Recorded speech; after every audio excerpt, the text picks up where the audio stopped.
Halo semuanya, selamat datang kembali di channel aku Ajeng Septin. Baik, di video kali ini aku mau bahas tentang kisi-kisi PPPK untuk nakes atau tenaga kesehatan.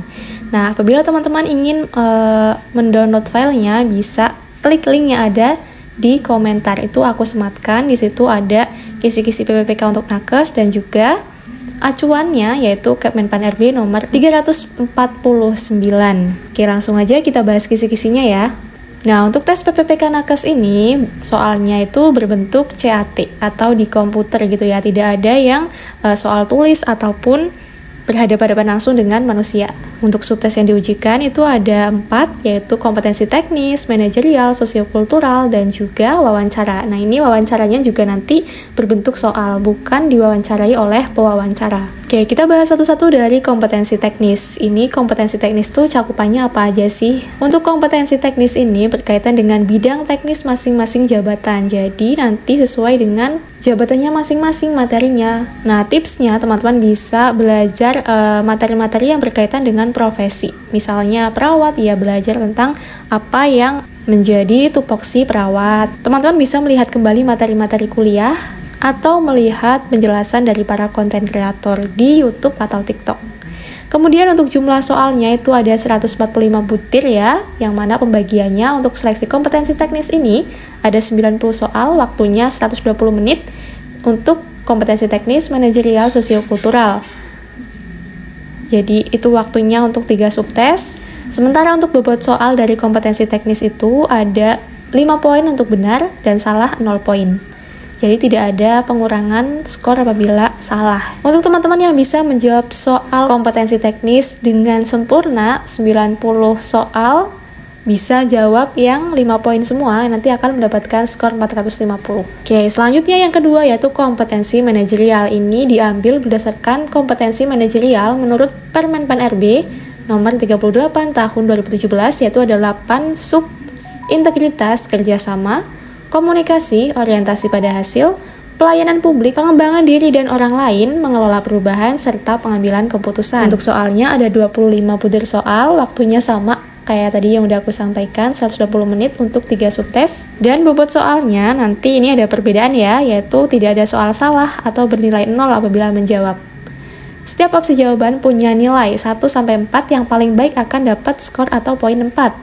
Apabila teman-teman tidak menjawab atau dikosongi, nanti itulah mendapatkan skor 0. Jadi jangan sampai ya diisi semuanya. Kemudian apabila bisa menjawab 25 soal dengan opsi jawaban yang paling baik, yaitu bernilai 4, maka bisa mendapatkan akumulasi nilai di kompetensi manajerial 180. Nah, tipsnya apa sih supaya bisa mendapatkan skor tinggi di manajerial ini?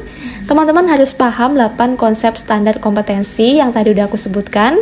Kemudian pilih jawaban yang sesuai dengan konteks pertanyaan. Nanti bisa juga latihan ya, supaya terbiasa mengerjakan soal-soal berkaitan dengan kompetensi manajerial.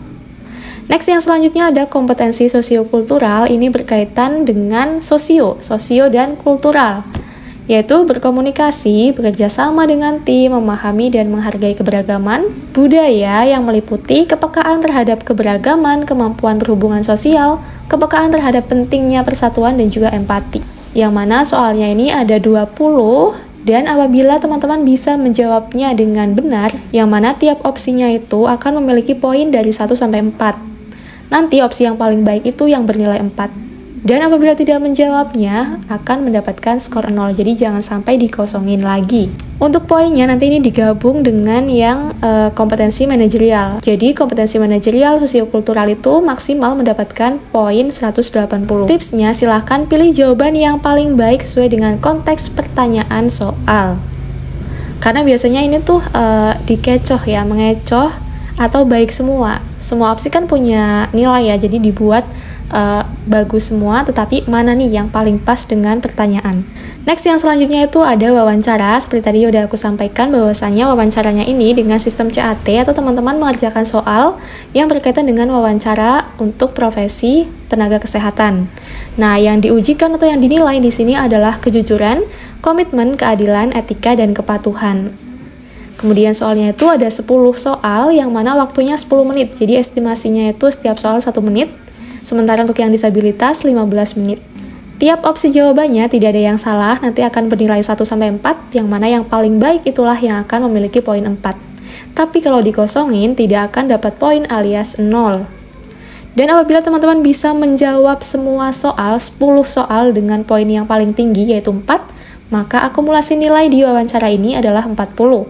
Untuk tips menjawab supaya bisa dapat poin yang 4 adalah pilih yang paling beretika, kemudian sesuai dengan tupoksinya. Oke, sekian informasi yang dapat aku sampaikan di video kali ini. Semoga bermanfaat dan sampai jumpa di videoku yang selanjutnya.